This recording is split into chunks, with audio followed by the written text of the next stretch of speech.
Hello guys, കുറെ നാളായി video ചെയ്തിട്ട് വീഡിയോ ഒന്നും ചെയ്യാനുള്ള ഒരു സാവകാശവും സമയവും ഉണ്ടായിരുന്നില്ല. അപ്പൊ ഇതാ ഞാൻ ഫ്ലിപ്കാർട്ടിൽ നിന്ന് ഒരു സാധനം വാങ്ങിയിട്ടുണ്ട്. കുറെ നാളായിട്ട് എക്സൈറ്റ്മെന്റോട് കൂടി കാത്തിക്കുന്ന ഒരു സാധനം. ഈ ഒരു സാധനത്തിനോട് ഇത്രമാത്രം എക്സൈറ്റ്മെന്റ് തോന്നാനില്ല. കാരണം എന്താണെന്ന് വെച്ചാൽ ചെറുപ്പത്തിൽ എനിക്ക് ഈ സ്ട്രോ വെച്ചിട്ടുള്ള വാട്ടർ ബോട്ടിൽ അങ്ങനെയൊന്നും വലിയ താല്പര്യമൊന്നുമില്ല. ഞാൻ ഭയങ്കര പാവം കുഞ്ഞായതുകൊണ്ട് എനിക്ക് അത് വേണം ഇത് വേണമെന്നൊന്നും പറഞ്ഞ് ഞാൻ അമ്മേനെ ശല്യം. പക്ഷെ വലുതായപ്പം നേരെ ഞാൻ തിരിച്ചായി. എനിക്ക് എന്ത് വേണം തോന്നുന്നുണ്ടോ അതെല്ലാം ഞാൻ അമ്മേനെ കൊണ്ട് വാശി പിടിച്ച് വാങ്ങിപ്പിക്കും. പക്ഷെ ഇത് അത്ര നല്ല കാര്യമൊന്നല്ല. എന്നാലും വല്ലപ്പോഴും അമ്മേനെ കൊണ്ട് വാങ്ങിപ്പിക്കുന്നതിന് വലിയ പ്രശ്നമൊന്നുമില്ലല്ലോ. നമ്മളെത്ര വലുതായാലും നമ്മളെ അമ്മക്ക് നമ്മളെ കുഞ്ഞാണല്ലോ. അപ്പൊ പറഞ്ഞു ഞാൻ കാട് കയറുന്നില്ല. നമ്മളെ സംഭവത്തിലേക്ക് വരുന്ന സമയത്ത് ഇതിന്റെ മൂടി തുറക്കാൻ എനിക്ക് അറിയില്ല ഗൈസ്. ഞാൻ എന്നിട്ട് എങ്ങനെയല്ലോ യൂട്യൂബിലെല്ലാം വീഡിയോ നോക്കിയിട്ട് മൂടിയെല്ലാം തുറക്കേണ്ടത് പഠിച്ചു. പഠിക്കാൻ മാത്രമൊന്നുമില്ല, കാര്യം വളരെ സിമ്പിൾ ആണ്. അതൊന്ന് പ്രസ് ചെയ്താൽ തന്നെ സംഭവം ഓപ്പൺ ആയി വരും. പക്ഷെ ഞാൻ അത് മേലേക്കിട്ട് ലോക്കാക്കിപ്പോയി. ലോക്കാക്കിയപ്പം അത് തുറക്കാൻ വേണ്ടിയിട്ട് എങ്ങനെയും പറ്റുന്നില്ല.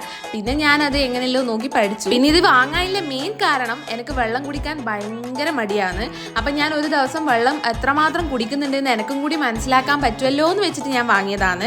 സംഭവം വാങ്ങിയിട്ട് ആദ്യത്തെ 2 ദിവസം നന്നായിട്ട് വെള്ളം കുടിച്ചിട്ടുണ്ടെങ്കിലും പിന്നെ ഞാൻ വെള്ളം കുടിക്കലുമില്ല, കുപ്പി കാണലും. പിന്നെ അങ്ങനെയാണല്ലോ, ഏത് സാധനം വാങ്ങുന്നതിന് മുന്നേ പൊളിക്കുന്നെല്ലാം വിചാരിച്ചിട്ടായിരിക്കും വാങ്ങിക്കുക. പിന്നെ അത് കഴിഞ്ഞാൽ പിന്നെ ആ സാധനത്തിന്റെ വഴിക്കേ നമ്മൾ പോകൂല. ഇതെനിക്ക് എല്ലാ കാര്യത്തിലും ഉള്ള പതിവാണ്. അപ്പൊ ആദ്യം തന്നെ ഞാൻ ഭയങ്കര ഷോ എല്ലാം കളിച്ച് വെള്ളം കുടിക്കുന്നത്. എന്തായാലും സാധനം അടിപൊളിയായിട്ടുണ്ട്, എനിക്ക് ഇഷ്ടപ്പെട്ടു.